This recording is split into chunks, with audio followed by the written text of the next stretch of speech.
Muy buenas noches. Bienvenidos una vez más a De Frente, el espacio institucional del Consejo de la Ciudad de Medellín, que semana tras semana aborda los temas que le interesan a la ciudadanía. Todos los 9 de septiembre se celebra en Colombia el Día de los Derechos Humanos y se hace en honor a San Pedro Claver, que murió en esa fecha en el año 1654, como cuenta la historia. Este sacerdote jesuita es considerado el primer defensor de los derechos humanos del país. La fecha se junta con graves sucesos que ponen en entredicho los acuerdos de paz, acuerdos que siempre son imperfectos, que siempre dejan gente por fuera, gente que no los acepta y que tienen que entender que su implementación es a largo plazo y que se hace de manera lenta. Pero también deben entender que no deben correr a prisa para entender y buscar esa perfección de un país que lleva 60 años matándose y polarizándose. De esa paz que no es del gobierno, que no es de los violentos, es que queremos hablar esta noche de nuestra paz, la de nosotros, por la que vale la pena que nos reconciliemos. Saludo en la mesa a Gilmar, mi compañero en el set en la noche. Gilmar, como siempre, qué alegría tenerlo aquí en De Frente. Catherine, para usted un saludo, para todas las mujeres en la mesa principal, porque bueno, bendito yo entre todas las mujeres. Y a propósito de Pedro Claver, le decían el esclavo de los esclavos. Y en Cartagena su estatua es una de las más visitadas porque además es voluptuosa, parece hasta de Botero. Pero bueno, yo quiero aprovechar para presentar otra de nuestras invitadas. Ella es historiadora, investigadora, docente y hace parte en la dirección de Corpo Región. Ella es la doctora Marta Inés Villa, a quien le quiero preguntar, ¿qué es la Corporación Región? Buenas noches. Bueno, la Corporación Región es una organización social que se construyó en Medellín hace 30 años, este año estamos cumpliendo 30 años, y que, digamos, se crea para aportar a la construcción de la democracia, de la paz, de la justicia en esta ciudad y en este país a través de labores de formación ciudadana, de investigación y de comunicación pública.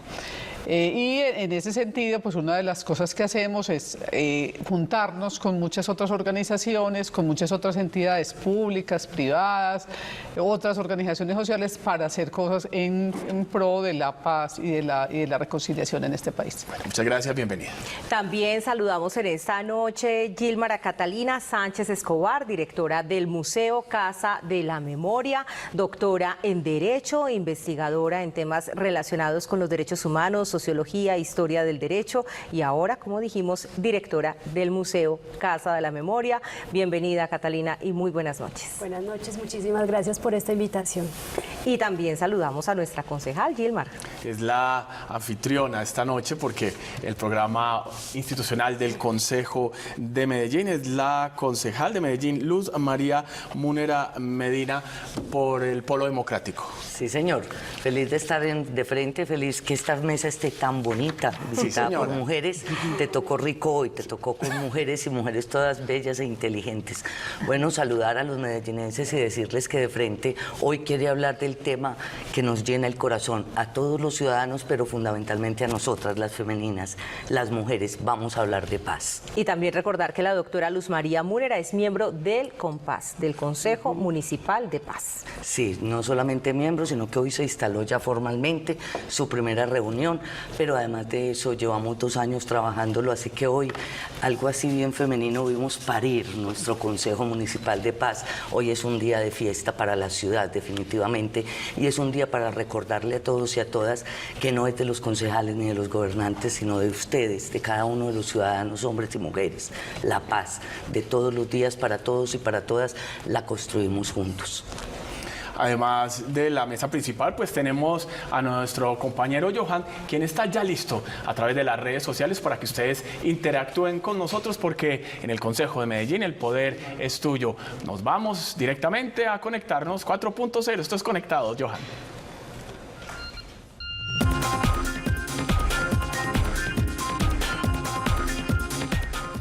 Así Así es, Gilmar, muchas gracias. Feliz noche para usted y para los invitados y para los televidentes que nos acompañan otra noche más a través de la pantalla de Telemedellín. La participación hoy es muy fácil, como siempre. Puede manifestarse a través del 301-786-9174. Allí puede enviarnos preguntas, opiniones, cualquier otra referencia que ustedes tengan respecto al tema de la noche de hoy, la paz en Colombia, la paz en Medellín. También puede participar a través de @Consejo Medellín, respondiendo alguno de los trinos que van a estar publicándose alrededor del programa, y también en @Telemedellín. Vamos a estar muy pendientes de todos ustedes. A propósito de Twitter, hay un sondeo allí colgado, como siempre, como todas las noches, que dice de la siguiente manera: ¿crees que la paz en Colombia es obligación y responsabilidad de quién? ¿Del gobierno, los grupos ilegales, los ciudadanos o todos los habitantes? Todavía tienen 25 minutos aproximadamente para que se acerquen a votar. En @Consejo Medellín está abierto ese sondeo. Recuerde, 301-786-9174 para que participe a través de WhatsApp. Los estamos esperando a todos. Muchísimas gracias, Johan, y contarle también a nuestros televidentes que varias organizaciones públicas, privadas y de la academia acaban de realizar en Confama San Ignacio el seminario por un país reconciliado. Entre esos aliados está el Centro de Fe y Culturas, Confama, Conciudadanía, Corporación Región, Escuela Nacional Sindical, Fundación Mi Sangre, Museo Casa de la Memoria, Museo de Antioquia, Universidad de Antioquia, Universidad de AFIT y Viva la Ciudadanía. ¿Cuál era el objetivo, en esencia, de ese evento de reflexión? Le preguntamos a nuestras invitadas e iniciamos con Catalina. Bueno, por un país reconciliado es una iniciativa que surge desde el año pasado. Esta es la segunda versión de este seminario que se había llevado a cabo también en la ciudad de Medellín, convocado por diferentes organizaciones civiles. Este año se quiso realizar una segunda versión porque el tema y la reflexión en torno a la reconciliación es pertinente, es cotidiana y fundamental para cada uno de nosotros. En ese sentido, nos invitan, por ejemplo, al Museo Casa de la Memoria a que hagamos parte de esta iniciativa, justamente con la intención de pensar, reflexionar acerca de la reconciliación, de la construcción de paz en un momento tan importante de la transición e implementación de los acuerdos de paz. El seminario se está pensando desde principios del año y justamente los sucesos que anteceden la realización del seminario hace que sea fundamental y crucial las discusiones que se llevaron a cabo la semana pasada, con la idea de justamente poner en la mesa la discusión en torno a la reconciliación, lo que se entiende, cómo se pueden lograr, reconocer los obstáculos, entender también que es un proceso que es individual, pero que también tiene unas etapas o unos niveles social y político y que de alguna manera pues nos llama y nos convoca a todos y todos los colombianos e incluso todos los seres humanos. En ese sentido, entonces, generamos a partir de los quehaceres de cada una de las organizaciones y con diferentes metodologías que cada uno de nosotros trabaja, un espacio donde no solamente se conversa y se reflexiona, sino también que a partir de prácticas artísticas y culturales se evidencian maneras y diferentes momentos en los que se pueden conciliar, como digo, desde un plano personal hasta un espacio ya más social y político. Más colectivo, Marta Inés. Sí, o sea, como decía Catalina, o sea, la idea es como que como sociedad tenemos que reflexionar mucho más permanente, hacer, digamos, del tema de la reconciliación un motivo de reflexión cotidiana. Implica un trabajo, o sea, reconciliarnos implica un trabajo reflexivo, un trabajo de encontrarnos. Entonces, un poco el propósito de este seminario es generar ese espacio en la región y en la ciudad. Tuvimos participación de unos ponentes internacionales de Guatemala, de España, de Argentina, un poco con la pregunta de cómo se construye reconciliación en contextos adversos, porque nos parece importante entender que esto no es un milagro, que esto no es un jardín de rosas, que va a ser difícil, está siendo difícil, pero que eso es lo que es propio, digamos, de las construcciones sociales. Entonces, estas personas nos acompañaron como a decir, bueno, en nuestros contextos, ¿cuáles son las adversidades que hay y cómo las hemos sorteado? Esa, digamos, fue una parte del seminario. Otra parte que fue muy bonita fue experimentar metodologías para la reconciliación. Un poco un principio del seminario y de nuestra mirada de la reconciliación es que si bien hay víctimas, hay sufrimiento, ha sido muy devastadora la guerra que hemos vivido en este país, al mismo tiempo ha habido un montón de gente construyendo paz y haciendo prácticas de reconciliación en los territorios. Entonces lo que generamos fue un espacio para hacer visible estas prácticas, estas metodologías a través del arte, a través de la cocina, a través de la memoria, de las narrativas, maneras en que es posible ir avanzando en este camino. Esa fue, digamos, otra parte del seminario. Otra parte fue reconocer cómo en unos territorios específicos de Colombia se han venido haciendo prácticas concretas de reconciliación, y con eso estamos hablando de encuentro entre personas que han sido adversarias en el transcurso de la guerra. Entonces escuchamos experiencias de Dabeiba, experiencias de Montes de María, experiencias del Cesar, de concertaciones específicas entre personajes que habían sido opuestos y que son capaces, digamos, de ponerse de acuerdo para avanzar en la convivencia. E hicimos algo muy importante, fue un diálogo con empresarios para hablar de cómo los empresarios se comprometen, qué les significa la reconciliación, si la reconciliación tiene o no que ver con la economía, tiene o no que ver con el compromiso ético, digamos, de los empresarios. Fue muy importante este panel. Y otro donde nos encontramos, se hizo un ejercicio que se llama Diálogos Improbables, sí, donde 20 personas de orillas muy distintas conversaron acerca de la reconciliación, de lo que se entiende y de cuáles son como los obstáculos y los retos también que tenemos para la reconciliación en Antioquia. Y lo vamos a ir desglosando a lo largo de este programa, precisamente todas esas opiniones de diversos sectores de la sociedad que participan en la construcción de una paz, como usted lo dijo, empresarios, organizaciones sociales, entidades públicas, estudiantes, medios de comunicación, investigadores y demás. Doctora Luz María Munera, recientemente publicaba Juan Esteban Costaín, citando a Ortega y Gasset, que es un error muy común creer que la paz es solamente la ausencia de la guerra. Y hablemos del hueco de la guerra, el hueco que ha dejado la disolución, como por arte de magia, pues no es posible.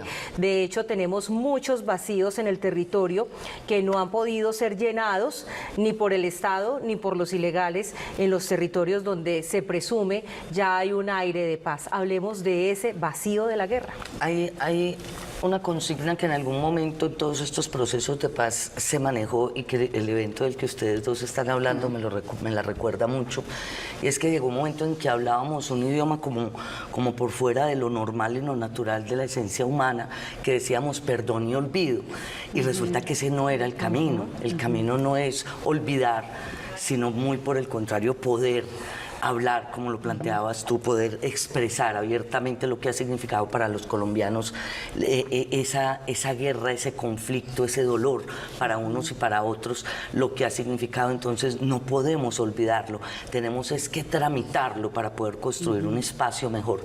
No es posible que hablemos de paz si no reconocemos nuestra propia historia y partimos de ella, por más dolorosa que ella sea.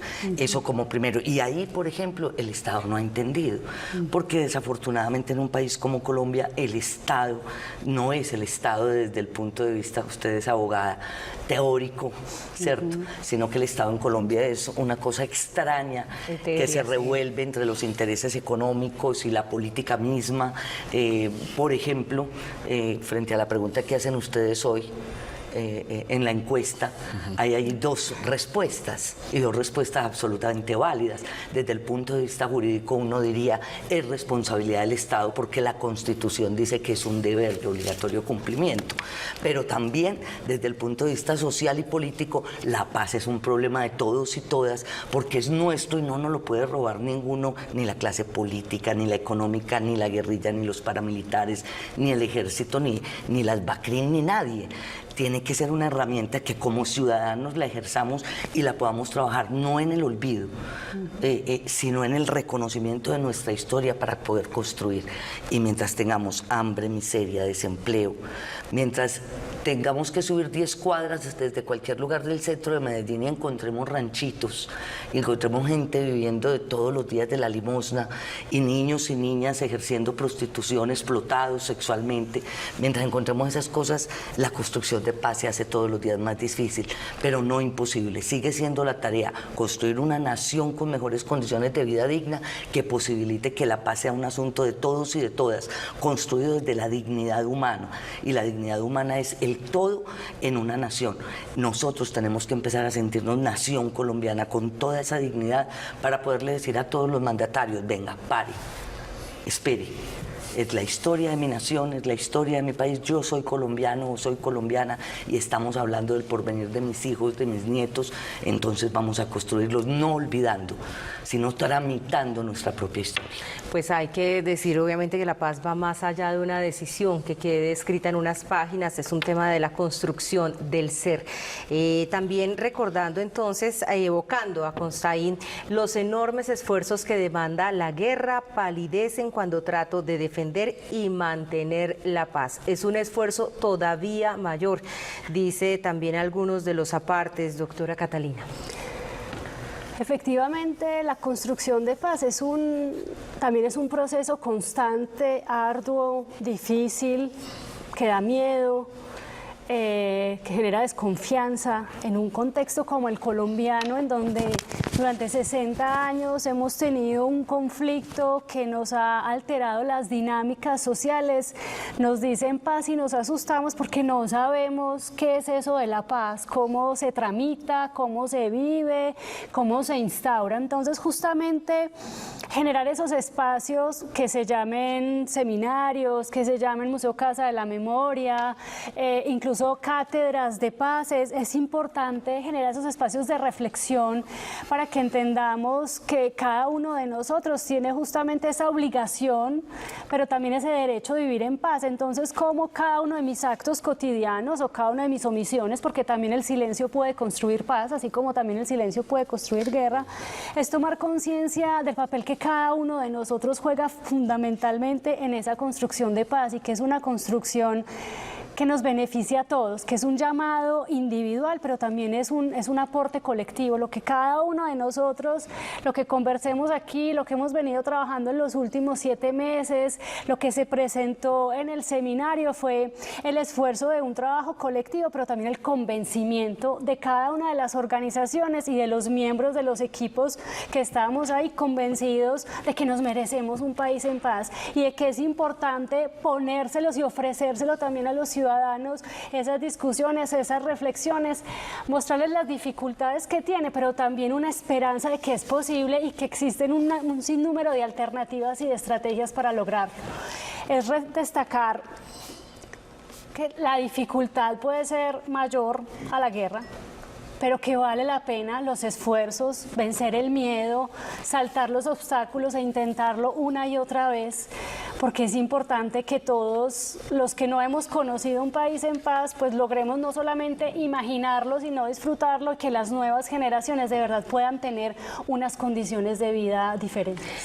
Continuando con la evocación que nos hace hoy nuestro director Alfredo Lacerna sobre efectivamente el mismo Juan Esteban Constaín, escritor payanés, historiador, docente y ensayista colombiano, dice: muchas veces cuesta más hacer la paz que hacer la guerra, porque su refrendación y su conquista, si así podemos llamar, es un deber moral que la sociedad asume todos los días, y no siempre la paz posible es la paz que la gente quiere y acepta, como lo estamos viviendo. No siempre la paz es popular, quizás por las transacciones, por esa flexibilización, que no quieren decir muchas veces quiebre del Estado, como lo han entendido algunos sectores de la sociedad. ¿Cómo podemos entender eso, Marta? Pues digamos que hay un asunto, es que no hay un camino pues preestablecido. O sea, ha habido procesos de paz en muchas sociedades, pero no hay una fórmula. O sea, nosotros tenemos que hacer un camino a la medida de lo que somos capaces. Colombiana. A la colombiana, a la medida de lo que somos capaces. Ese camino tiene sus luces y sus sombras, tiene sus ventajas y sus desventajas, pero digamos es un camino que es propio. Yo diría que cuando nosotros hablamos de imaginar un país reconciliado, que queremos decir es, o sea, hemos tenido una experiencia de guerra durante décadas. ¿Cómo será imaginarnos vivir un país? Pues, ¿cuál es ese ideal, esa percepción, esos imaginarios que hay en torno a eso? Entonces, lo primero es imaginarnos, atrevernos a imaginarnos que somos capaces de vivir en un país reconciliado. ¿Pero eso qué significa? Entonces, creo que aquí hay mucho de construcción de un camino que se va haciendo, digamos, al andar. Y que no es un camino idealizado. O sea, esto es, como decía ahorita, o sea, tiene muchos ires y venires, hay momentos que son muy esperanzadores y otros que son llenos de desesperanza y de dolor. Yo creo que anteponer a todo esto la imagen de las víctimas, el sufrimiento de las víctimas, lo que significa para regiones enormes del país que no haya conflicto armado, que los campesinos no estén muriendo por atravesar un campo. O sea, si nos ponemos en esa clave de las personas de los millones de víctimas que han sufrido en este país por causa de la guerra, yo creo que eso nos pone precisamente en una posición de un deber moral de trabajar en esa perspectiva y de que ese país sea posible para esas víctimas, pero también para el campo colombiano, para las personas, digamos, que han sufrido de manera directa la guerra. Entonces creo que nos toca construir un camino, no es fácil, pero creo que hay también elementos con que hacerlo desde hace mucho tiempo. Muy bien, vamos a contarle también a los televidentes que en el seminario Construyamos un País Reconciliado estuvo invitado un ex cacao, bueno, varios, entre ellos el doctor Carlos Raúl Yepes, expresidente de Bancolombia. Y bueno, pues doctora Luz María, le pregunto desde su perspectiva, ¿cómo siente que los empresarios están viendo o viviendo el tema de la reconciliación? El cacao suena tan charro. Sí. Ay, pero bueno, pues sabemos que pertenece a un grupo de una élite empresarial muy significativa y que tiene también en sus manos parte de la reconciliación. Mira, pues a mí me alegra mucho que haya tenido el evento de ustedes porque no han querido elegir representantes del Compás. En el Compás han brillado por su ausencia. No tenemos hoy al GEA o los cacaos, como tú los llamas. Ese cacao está bueno. No han querido llegar al Consejo Municipal de Paz. Es decir, les hemos mandado la invitación una y otra vez para que elijan. Tienen derecho a 2 representantes en el Consejo Municipal de Paz. Han pasado 2 años y ellos no han querido elegir un representante del Consejo. Esto es muy triste porque realmente son una fuerza viva muy importante en la sociedad y si ellos no participan, pues el Compás nos va a quedar cojo. Es la única fuerza viva de la ciudad que no ha elegido representante del Consejo Municipal de Paz. No se explica uno por qué, si en otros espacios tienen un discurso de reconciliación, en un espacio tan importante como el Compás deciden no participar. Considero, no tiene discusión, son importantes dentro de este proceso, muy importantes, y aprovecho pues estas cámaras para, si alguno de ellos nos está viendo, pedirle que elijan sus representantes, porque este Compás queda cojo sin ellos y es parte del proceso en el que inclusive las ONGs tienen una presencia. Es un Consejo Municipal de Paz muy bello porque logramos que 96 personas hicieran parte de él, una participación supremamente amplia de todos los sectores y bueno, da un poco de pena que los cacaos no tengan una presencia en un hecho tan importante como la conformación del Consejo Municipal de Paz. ¿Qué es eso? ¿Qué es el Compás? Para decirle a los cacaos y a todos los que no entendemos muy bien la sigla. El Compás se hizo por acuerdo municipal 047, espero no equivocarme en el número, en el año 2017. Es una orientación del gobierno nacional, hay varias leyes que lo orientan, viene desde el acuerdo de paz. Ya teníamos un Compás, un Consejo Municipal de Paz que nunca funcionó, se nombró por allá en el 99, creo que fue, nunca funcionó y ahora la doctora Aura Marlene Arcila hace una propuesta de proyecto de acuerdo, me invita a acompañarla, siendo un tema tan de mi corazón, siempre le pido disculpas públicas porque me lo tomé, ella lo permitió y se lo agradezco mucho que me lo haya permitido y logramos sacar por acuerdo municipal esa orientación que viene de los diálogos de La Habana y del acuerdo con las FARC, pero que además era una orientación ya del gobierno nacional, desde el gobierno anterior y en este también. Lo logramos en el 2017, desafortunadamente solo hasta marzo de este año se instaló, pero solo su primera reunión fue posible oficialmente hoy. Ha sido un tema bastante complejo en Medellín, porque hay que decirlo, esta no es una ciudad donde el tema de la paz haya sido tan fácil. Tal vez por eso es un reto mayor para todos nosotros y para todos los ciudadanos y ciudadanas, porque es un tema muy complejo en Antioquia y en Medellín. Pero eso es el Compás, tiene todos los sectores sociales y vuelvo y repito, de 96 miembros solo nos faltan los cacaos. Muy bien. Y hablando de esos cacaos o de los empresarios, yo tengo una pregunta para la doctora Catalina Sánchez. De pronto los empresarios dirán, pues bueno, yo doy $1 millón y ya me desentiendo, me lavo las manos. De pronto los cacaos están esperando firmar los cheques y mandarlos y ya. ¿Esto es válido? ¿Esto se hace? ¿Cuál es su mirada? Esperemos que no. Estaríamos estaríamos atentos. No, yo pienso que el tema es mucho más complejo, es una implicación. Cuando hablamos de la participación de los empresarios, nosotros también hemos sentido que es el sector poblacional que más alejado está del museo, por ejemplo, y estamos en una campaña de acercarnos. Nosotros mismos estamos yendo a las diferentes grandes empresas de Medellín que sabemos que están comprometidas con la implementación del acuerdo de paz, porque sabemos que están en los territorios, apoyando todas las iniciativas de desarrollo económico, para invitarlos justamente y mostrarles, pero yo siento que hay un temor, una vez más, porque no sabemos qué es esto de la paz. ¿Cómo podemos hacer paz?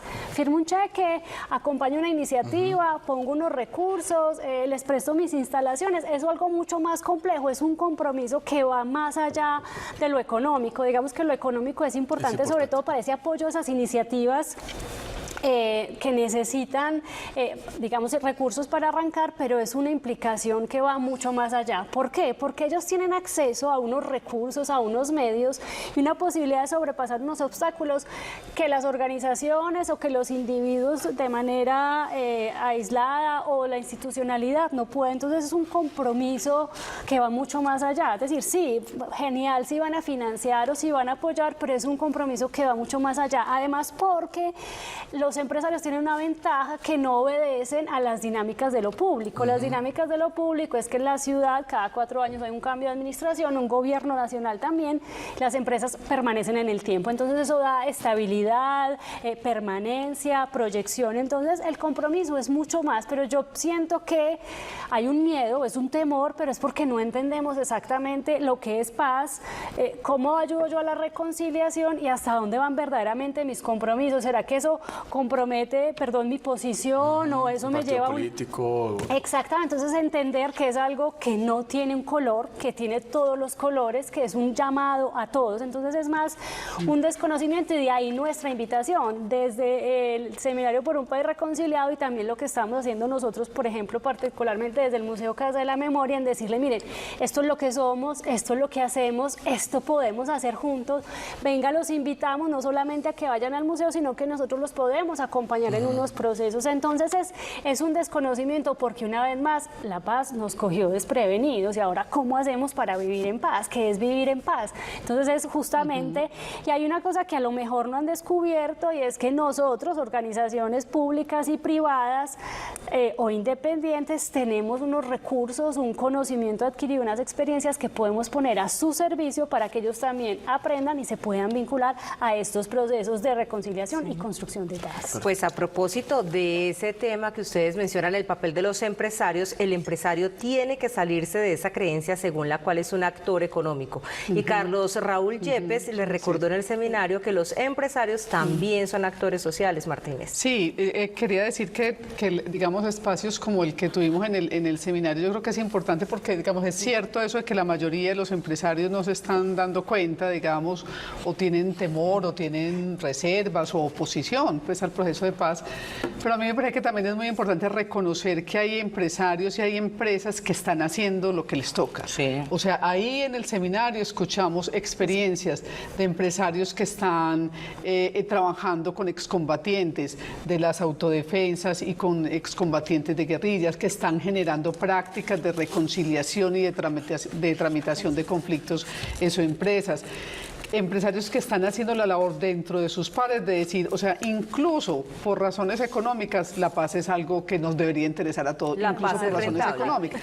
Yo creo que eso es importante, o sea, que no es que sea solamente un valor altruista de que la paz es solamente para las víctimas, no, o sea, incluso para los empresarios, la economía sería mejor si la paz funcionara bien, si estuviéramos en un país en paz. Entonces yo creo que también hay que como trabajar esto. Creo que nos hace falta tender muchos puentes entre los empresarios, las organizaciones sociales, la institucionalidad pública, las víctimas, los desmovilizados. O sea, creo que hay que tener muchos puentes como para entender el lugar desde el cual otros están hablando, y creo que eso nos permitiría bajar los miedos, quitar la prevención, digamos, y entender como las razones que cada uno tiene para ponerse, digamos, frente a esta postura. Marta, hay un asunto que me ha tocado ver. Yo he estado un poco cerca del PNUD con sus proyectos que tiene ahora fundamentalmente con desmovilizados de las FARC en los CTR, y hemos tenido pues como la posibilidad de visitarlo y de mirar inclusive algunos eventos ahí, y uno nota que los empresarios allá afuera de Medellín están haciendo cosas, van a los eventos, miran qué es lo que pasa allá, cómo es el asunto, están cazando, yo creería que poco, más bien tacaños, pero están cazando y eso es importante, pero en Medellín no. O sea, en Medellín, o sea, fuera de Medellín ellos cazan, opinan, dicen, participan, pero cuando se trata de la paz en Medellín ellos se retraen. He intentado entenderlo, ¿cierto? Porque afuera los veo muy activos y eso es cierto, están haciendo cosas afuera. ¿Será que se sienten vulnerables dentro del territorio? Afuera ellos le cazan mucho o poco, pues, pero están cazando y están participando. Pero cuando uno les habla de la paz en Medellín, uno no logra sentarlos. Nosotros les hemos mandado cartas muy amables, muy queridas. Yo cuando puedo, entonces, a ver si por las malas, entonces digo, vengan, entonces, porque no han venido, etcétera, etcétera. Y no hemos logrado en Medellín lo que se ha logrado y se ha hecho con muchas metodologías. Es decir, no solamente esto que estoy haciendo yo hoy del reclamo público, sino también con cartas muy amables, mandando mensajeros, haciendo miles de cosas. ¿Por qué en Medellín no? Esa es una muy buena pregunta, sobre todo porque aquí hoy, sin mucha colaboración del Estado, están muy abandonados, tenemos casi 300 reinsertados, reincorporados de las FARC, que hoy están sufriendo bastante en Medellín, bastante. Y los programas de la alcaldía no llegan a ellos, a los que están en Medellín, pero además los empresarios tampoco. Es insuficiente, sin duda, la fuerza del Estado. Vamos a irnos a una pausa para unos importantes mensajes comerciales, pero antes, Gilmar tiene anuncios. Pues un aviso parroquial para que aprovechen y se tomen un cacao, un chocolate, en fin. Porque es que en el marco de Aula Abierta, Construyendo Ciudad, el Consejo de Medellín los invita para que vayan, se inscriban. Será el 17 de septiembre a la 1:30 de la tarde en el recinto del Consejo de Medellín. El tema, muy importante para todos los millennials, la generación XY, impacto de la comunicación alternativa. Ya lo saben, este 17 de septiembre la entrada es libre en el Consejo de Medellín, se pueden inscribir a través de las redes sociales y después de este aviso parroquial nos vamos a una pausa y ya regresamos con más de este programa que habla de la paz, porque en el Consejo de Medellín el poder es tuyo. Estás viendo De Frente.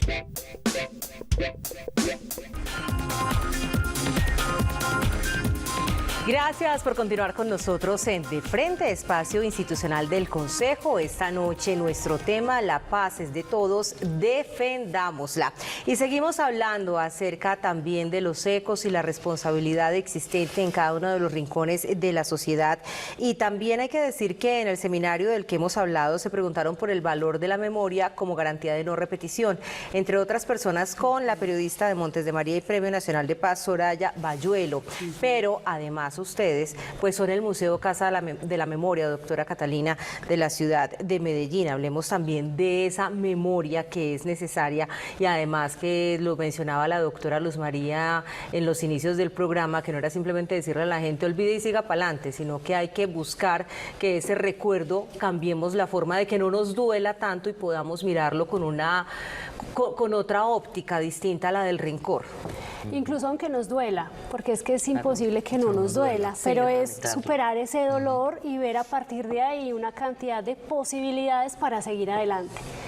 La construcción de memoria es también un deber y un derecho, ¿cierto? Es la construcción de memoria que viene desde lo individual hacia lo colectivo, en donde cada uno de los relatos individuales va a empezar a conformar o a ser un elemento de esa narrativa o de ese discurso colectivo que va a generar una empatía o una identidad de las víctimas, pero también de la sociedad. Es importante entender que cuando hacemos ejercicios de memoria no lo hacemos únicamente para las víctimas, o por lo menos cuando les damos voz y visibilidad a las víctimas lo hacemos para que ellas tramiten el dolor, nos compartan su experiencia, pero también para que nosotros en tanto que sociedad entendamos, nos sensibilicemos y, ¿por qué no?, nos cuestionemos sobre nuestra responsabilidad en ese conflicto. Porque de alguna manera, ¿dónde estaba yo cuando pasó lo que pasó? ¿Qué hice yo? Si con mi actuar, si con mi indiferencia, si con mi silencio, con mi señalamiento contribuía a ese conflicto. Entonces, de alguna manera, la construcción de memoria también es un paso para la paz, es un paso para la reconciliación. En el momento en que yo permita expresar, entender y humanizar al otro, es también una manera manera de ponerme en los pies del otro, conocer su relato, conocer su vida, entender lo que le sucedió y de alguna manera actuar para que eso no se vuelva a repetir. En un principio nosotros desde el Museo Casa de la Memoria hablamos de memorias vivas, ver para no repetir. Y en un mundo maravilloso sería para que no vuelva a suceder, pero el de nosotros es para que no siga sucediendo, porque nosotros construimos memoria en un conflicto que sigue sucediendo, que sigue generando víctimas, donde los hechos victimizantes suceden todos los día a días, día, por no decir hora a hora, ¿cierto? Entonces el compromiso es muy grande, construir memoria no solamente a partir de la voz de las víctimas para visibilizarlas, ayudarles a tramitar ese dolor, hacer todo un proceso de reparación simbólica, sino para que también la sociedad colombiana y por qué no internacional entiendan, se sensibilicen y contribuyan justamente, adquieran un compromiso. La idea es entender y asumir una posición frente a eso, y esa posición es justamente yo me comprometo a que desde mi vivencia cotidiana, desde mi posición como estudiante, como empresario, como académico, generar actos que no permitan que se repitan esas circunstancias que hicieron que el conflicto generara la situación en la que estamos hoy. Marta Inés, hay que decir que también lo discutieron con el proyecto del Museo Nacional de la Memoria y la Experiencia Chilena. Desde las víctimas, ¿qué tan valiosa es la construcción de esos guiones, de las curadurías de los museos, con ese propósito de la memoria que tenga un efecto de no repetición? No, yo creo que es fundamental pues lo que ha sucedido, digamos, en estas experiencias internacionales, pero también pues aquí en Colombia, lo que ha sucedido aquí en Medellín, a través del Museo Casa de la Memoria, pero también a través de un poco de experiencias barriales, de organizaciones de víctimas, es que la memoria, digamos, surte un efecto de, digamos, reparador, en el sentido de que la voz y el sufrimiento, sobre todo, de las víctimas es reconocido. Yo creo que ese es un papel muy importante la empatía, de la memoria. ¿cierto? De saber como generar que otros puedan saber que ese dolor no es solamente mío, sino que ese dolor es compartido con otros, y digamos el tamaño o la magnitud más bien del impacto del conflicto armado en la vida de las personas. Entonces yo creo que es fundamental ese ejercicio de memoria. Cuando en Colombia se aprobó la ley de víctimas, que habla del deber de memoria del Estado, habla de la necesidad de que el Estado genere condiciones para que la sociedad produzca la memoria, no una memoria oficial. No, lo que está hablando el deber de la memoria no es que el Estado construya un relato de lo que es verdadero, lo que es falso, de lo que es legítimo o es ilegítimo, sino que cree unas condiciones con los recursos que aportamos los ciudadanos para que esas memorias se puedan producir. Entonces creo que eso es muy importante, que es un efecto reparador, que es un efecto que surte un efecto completamente de reconocimiento de la voz de las víctimas. Pero creo que también hay que decir que así como hay derecho y deber de la memoria, también hay derecho al olvido. O sea, creo que eso es muy importante, porque muchas víctimas nos lo han dicho: yo no quiero recordar, o yo no quiero contarle a usted lo que yo siento. Decisión personal. Y esa es una decisión personal. Héctor Abad Facioliza escribió una crónica que es muy bonita y es muy dura, y es: yo tengo derecho a olvidar y al silencio. Y creo que eso también hay que respetarlo, porque esto es una cosa a la que a nadie se conmina a que haga ejercicios de memoria o a que haga un ejercicio de recuerdo. Es una decisión personal, pero que tiene que ver también con el interés colectivo, con cómo yo aporto, digamos, a una historia colectiva. Entonces creo que sí cumple un efecto reparador, pero además un efecto de que esa memoria que se construye haga parte del relato nacional. Yo creo que nos hace falta mucho como país entender que la memoria de las víctimas no es solamente la memoria de las víctimas, es la memoria de este país, es la memoria de esta nación, es la memoria de esta ciudad, de todos, que permitió que esas cosas sucedieran y que se generara lo que ha generado la guerra. Entonces creo que hay un aporte y hay una distancia grande que todavía nos hace falta como construir, es reconocer ese relato de las víctimas como parte de un relato de nación y de ciudad y de país. Pero entender que esa memoria corta las brechas de distancia también cuando se generan lazos de solidaridad. Doctora Luz María Morera, las víctimas necesitan reconciliarse con sus experiencias. Eso lo dijo el médico vasco Carlos Martín Beristain. médico y doctor en psicología, tiene una larga experiencia en mediación de conflictos y también se le considera un especialista en reparación psicosocial. Él es autor de varios libros sobre conflictos en Colombia, México y El Salvador y dijo algo así como que hay que transformar ese dolor en vida para llevar una vida plena. ¿Cómo transformar ese dolor de las víctimas? Y con todos esos ejercicios que tratamos de hacer es buscar la paz también desde el tratamiento del ser, del alma, de la psiquis, de la sociedad y la sociedad entendida en cada sujeto con su historia individual. Ya lo expresaba Marta ahora y yo comparto lo que ella dice, parte desde un ejercicio individual, que además es una decisión individual de yo quiero colectivizar o no quiero colectivizar mi experiencia. Porque lo que construye la memoria del país de la que habla Marta no es la historia de Juan y de María con nombre, el nombre de Juan Pérez, María Camargo, sino todas esas historias juntas que no necesitan ponerse en el plano de la individualización, sino en el plano del conocimiento de la historia general. Que yo tengo una discusión con algunas ONGs y con usted, doctora, es que yo creo que el conflicto en Colombia no tiene 60 años, sino 200. Nosotros no conocemos la paz, no lo logramos, o sea, la guerra de los, primero la independencia, la guerra de los desde 1000 la días, conquista. desde la conquista misma, después llegaron los liberales y los conservadores, después las guerrillas, es decir, vamos mucho más allá de 60 años. Ahora estamos intentando pues mirar qué hacemos con esos 60 años de conflicto. Entonces yo creo que lo individual, partimos de lo individual para construir lo colectivo, ¿cierto? Como la posibilidad de hacer, yo no lo llamaría catarsis, porque a veces la catarsis me suena como a, venga, yo la consuelo un ratico y se le acabó el dolor y aquí no pasó nada. No, a la construcción de la historia misma de nuestra nación, como lo dices tú, Marta. Ahí está el meollo del asunto. Y perdonarnos o no perdonarnos también es una decisión y es un estado individual que se va volviendo colectivo con el tiempo. Yo creo que hay una frase muy de cajón, pero yo creo que es muy verdadera y Colombia la sufre todos los días. Es que quien no aprende de su historia está condenado a repetirla. Y nosotros tenemos ciclos históricos todo el tiempo en lo económico, en lo social, en lo político, en la violencia, porque no hay un aprendizaje de nuestra historia, porque siempre nos han vendido el cuento de que construir la paz es olvidar, es dejar atrás, y el ejercicio del olvido es un ejercicio individual, pero el ejercicio de la nación no puede ser de olvido, sino de construcción de una historia verdadera. Bueno, llegó la hora de irnos a otra pausa, tomarnos otro cacao, otro chocolate, pero déjeme esta vez con otro aviso parroquial. Los 8 candidatos que quedaron, Katherine, usted me puede corroborar eso en esta más reciente encuesta de Inbamer Gallup, porque eran ¿cuántos? 15, 16, 20, ¿cuántos están lanzando? No, todavía son 14, Todavía, que las encuestas quieran negar, que las encuestas no quieran reconocer, sino 8 otra cosa, pues siguen siendo 14. Bueno, entonces de esos 14 quedaron 8. Los primeros 8. Esos 8 los va a tener Telemedellín para ustedes, para que no voten voto este próximo jueves. Medellín se va a ganar una demanda con eso, por el derecho a la igualdad. ¿De verdad? Claro, es que no pueden decir que yo soy menos candidata que el otro porque tengo menos puntos en una encuesta que nadie puede decir científicamente si es verdadera o no. Usted me lo Cuidado explica con las enseguida demandas. entonces durante el corte, doctora, porque la invitación es a las 7:30 El ejercicio por de la Telemedellín democracia. para que usted no vote el voto. Y también me quiero ir rápidamente donde Johan, en Conectados 4.0, para que me cuente cómo va esa encuesta de hoy, hablando de la paz. Johan.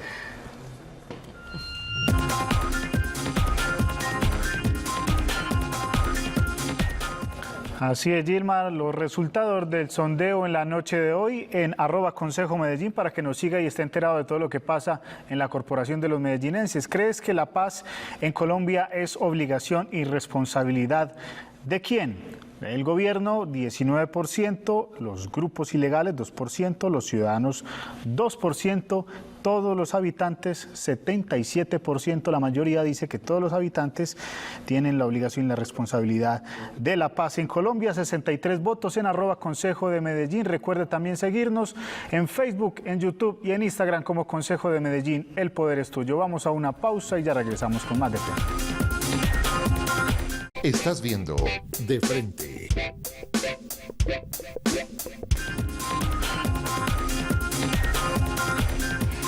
Gracias por continuar con nosotros en De Frente. Hoy nuestro tema, la paz es de todos, defendámosla. Y le quiero preguntar a Marta Inés cómo se dan cita a esos diálogos improbables, que además desde el título pues ya tenemos también una idea de la construcción, de la búsqueda de diversos actores que se dan cita en el mismo escenario de construcción social y que son los que tienen de alguna forma que ponerse de acuerdo en lo improbable, que es obviamente coincidir con tantas posturas. Sí, uno de los invitados, de los aliados, del seminario fue una plataforma que se llama Diálogos Improbables, que es una plataforma que nace de una propuesta que viene haciendo un autor que se llama Jean-Paul Lerac, que fue invitado nuestro al seminario pasado, y que habla de la necesidad de poner en un mismo escenario opuestos, o sea, personas que o en el transcurso de la vida se han vuelto opositores o enemigos incluso en el transcurso de la guerra,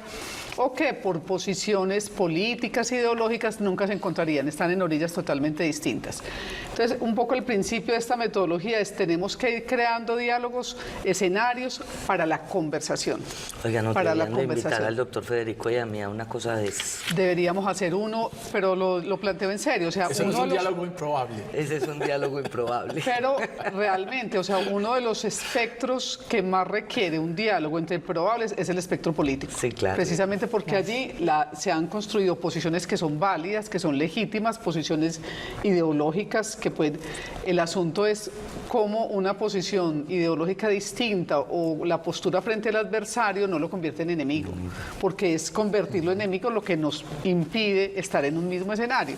Entonces, es verdad, o sea, tendríamos que hacer un ejercicio entre la clase política y ahí podría estar Luz Marina, estaría Federico y podríamos poner otros al lado y lado a ver qué conversaciones se construyen allí. Pero bueno, en el seminario fue invitar 20 personas de pues, naturaleza y de posturas diferentes frente al tema de la paz, frente al tema de la reconciliación, invitar sindicalistas, defensores de derechos humanos, miembros de la fuerza pública, estuvieron desmovilizados de las autodefensas y también de las FARC, estuvo Álape y estuvo... ay,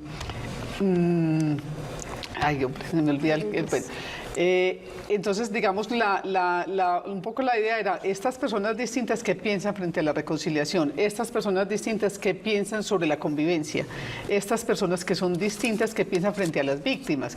Y fue un escenario muy bonito de ver cómo esas posturas realmente pueden ser transformadas, incluso cuando uno escucha al otro con verdadero interés de saber qué es lo que piensa, no qué representa, sino qué piensa esa persona, realmente hay lugar a que esas posturas incluso se modifiquen. Entonces, digamos, fue un pequeño ejercicio para mostrar que es un horizonte que puede ser muy importante para este país. Se han realizado ya, esta plataforma de diálogos improbables ha realizado ya unos ejercicios muy valiosos en el CESAR, en el META, con resultados tangibles. ¿Qué son resultados tangibles? Son acuerdos de actores muy diferentes para convivir en una región, para tratar temas que les ponen, digamos, en posturas distintas. Entonces, ese fue un poco el objetivo de ese espacio del seminario. En el desacuerdo, en el disenso, que también es un derecho, seguramente también encontramos muchos aprendizajes.